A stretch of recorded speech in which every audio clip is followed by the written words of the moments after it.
الحمد لله الذي تجري بأمره المقادير. أعوذ بالله من الشيطان الرجيم. بسم الله الرحمن الرحيم. الذي جعل لكم الأرض فراشا والسماء بناء وأنزل من السماء ماء فأخرج به من الثمرات رزقا لكم فلا تجعلوا لله اندادا. صدق اللہ العظیم. میرے نہایت واجب القدر معزز سامعین ناظرین، السلام علیکم ورحمۃ اللہ وبرکاتہ. میں ہوں آپ کا بھائی حافظ محمد اقبال اور اس وقت میں موجود ہوں الحرمین قرآن کمپلیکس جامع مسجد موسیٰ میں. درس کے سلسلے میں یہ 7واں پروگرام ہے. پچھلے 6 درسوں میں نے عرض کر دیا تھا کہ سورۃ البقرہ کی دوسری رکوع میں اللہ رب العزت نے تمام انسانوں کو یہ دعوت دی ہے کہ وہ میری عبادت کریں. یا ایھا الناس اعبدوا ربکم الذی خلقکم والذین من قبلکم. اے لوگو، اس رب کی عبادت کرو جس نے تمہیں پیدا فرمایا، تمہارے آباء اور اجداد آدم علیہ السلام تک سب کو پیدا کرنے والے اللہ. اب دوسری آیت میں اللہ رب العزت نے یہ دعوت دی کہ تم کیوں عبادت کرو. اس لیے کہ الذی جعل لکم الارض فراشا، وہ رب، اس رب کی عبادت کرو جس نے تمہارے لیے زمین کو فرش بنا دیا ہے. والسماء بناء، اور آسمان کو تمہارے لیے چھت بنا دیا ہے. وَأَنزَلَ مِنَ السَّمَاءِ مَاءً فَأَخْرَجَ بِهِ مِنَ الثَّمَرَاتِ رِزْقًا لَكُمْ. پھر اللہ رب العزت نے بارش کے ذریعے اس زمین کے اندر سے تمہارے لیے رزق کے اسباب بنا دی. فَلَا تَجْعَلُوا لِلَّهِ أَنْدَادًا، اور تم اللہ کے مقابل اور برابر کسی کو نہ ٹھہرو. اللہ کے مقابل اور برابر کا صرف یہ مطلب نہیں ہے کہ کوئی کسی اور کے سامنے سجدہ کرے، یہ بھی ہے، لیکن اس میں یہ بھی شامل ہے کہ جو عزت اللہ کے لیے ہونی چاہیے، جو احترام اللہ کے لیے ہونا چاہیے، جو خوف اللہ سے ہونا چاہیے، وہ کسی اور سے نہ ہو. جو خوف اللہ سے ہونا چاہیے وہ کسی اور سے نہ ہو. 3 چیزیں اللہ رب العزت نے اپنے ہاتھ میں رکھ دی ہے. 3 چیزیں. بہت ساری چیزیں تو اللہ نے تقسیم کر دی ہے انسانوں میں، لیکن 3 چیزوں کو اللہ رب العزت نے اپنے ہاتھ میں رکھ دی ہے. ان میں سے پہلی چیز موت ہے. زندگی اور موت یہ اللہ نے اپنے ہاتھ میں رکھ دی ہے.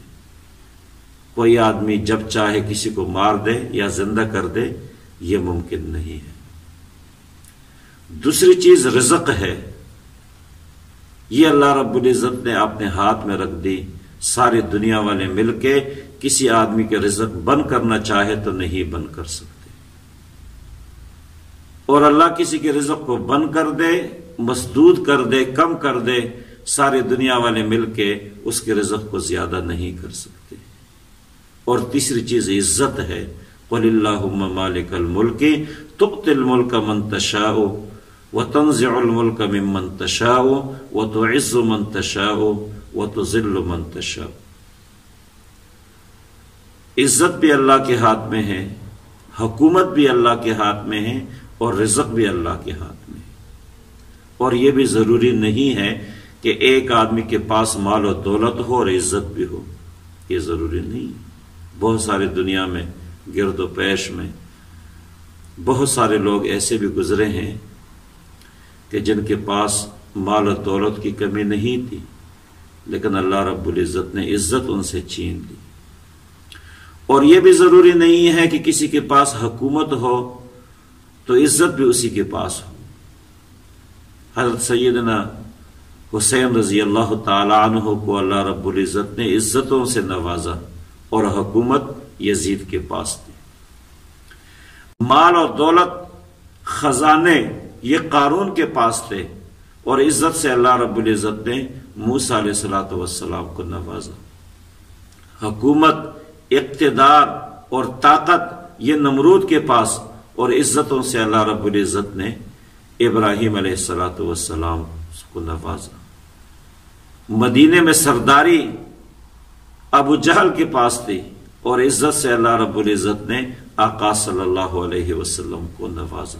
تو یہ ضروری نہیں ہے کہ کسی کے پاس مال و دولت ہو عزت بھی اسی کے پاس ہو، یا کسی کے پاس حکومت ہو تو عزت بھی اسی کے پاس ہو۔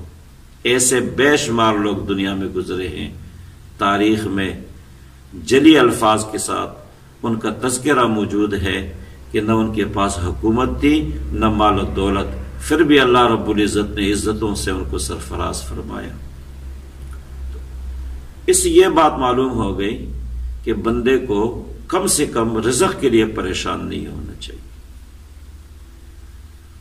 اور عزت ایسے راستوں سے نہ ڈھونڈے جو ذلت اور رسوائی کے راستے ہیں یا اللہ کی ناراضگی کے راستے ہیں۔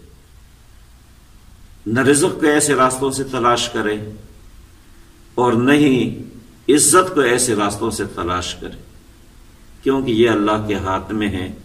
اللہ رب العزت جسے چاہے بے حساب رزق دے دیتا ہے۔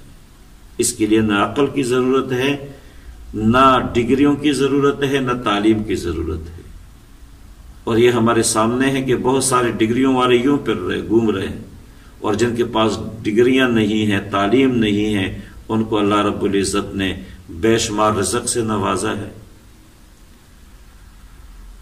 اور رزق کے بارے میں نے پچھلے درس میں عرض کر دیا تھا کہ رزق سے مراد صرف یہ نہیں ہے جو ہم کھاتے پیتے ہیں۔ انسانی ضروریات سے وابستہ جتنی چیزیں ہیں، جو انسان کی ضرورت کی چیزیں ہیں، وہ سب کے سب رزق میں شامل ہیں۔ تو کم سے کم بندے کو عزت کے لیے، رزق کے لیے پریشان نہیں ہونا چاہیے۔ ساری دنیا والے مل کے کسی کا ایک دانہ بھی نہیں روک سکتا۔ اگر کسی کے لیے اللہ رب العزت نے ایک دانہ لکھ دیا ہے، ساری دنیا کی طاقتیں مل کے اس دانے کو روکنا چاہے تو نہیں روک سکتے۔ اللہ رب العزت نے کسی کے لیے عزت مقدر کر دی ہے، ساری دنیا والے راستے میں کھڑے ہو جائے، اس عزت کو روکنا چاہے تو نہیں روک سکتے ہیں۔ اس رزق کے لیے پھر ہمیں ایسے راستوں پہ نہیں چلنا چاہیے، ایسے کام نہیں کرنا چاہیے جو ذلت اور رسوائی کے راستے ہوں، ذلت اور رسوائی کے کام ہوں۔ اللہ رب العزت جسے چاہے رزق دے دیتا ہے۔ اور آپ جمعے میں جاتے ہیں، خطبے میں آپ خطیب سے ہر جمعے کو سنتے ہیں، لن تموتا حتی تستکمل رزقہ، اس وقت تک موت نہیں آئے گی جب تک انسان اپنے رزق کو ختم نہ کرے۔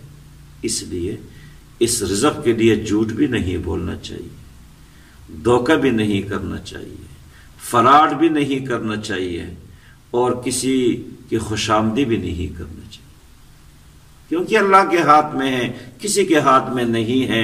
تو اس آیت میں اللہ رب العزت نے تمام انسانوں کو دعوت دی ہے کہ تم اس رب کی عبادت کرو جس کے ہاتھ میں موت اور حیات بھی ہے، حکومت بھی ہے اور رزق بھی ہے، اور وہی رب جس نے تمہیں پیدا فرمایا اور تمہارے آباء اور اجداد کو آدم علیہ السلام تک سب کو اسی رب نے پیدا فرمایا۔ فلا تجعلوا للہ اندادا، پھر ان تمام باتوں کا یہ تقاضا ہے، عقلی طور پر بھی نقلی طور پر بھی یہ تقاضا ہے کہ اللہ کے مقابل آپ کسی کو نہ بنائیں، اللہ کے برابر آپ کسی کو نہ بنائیں۔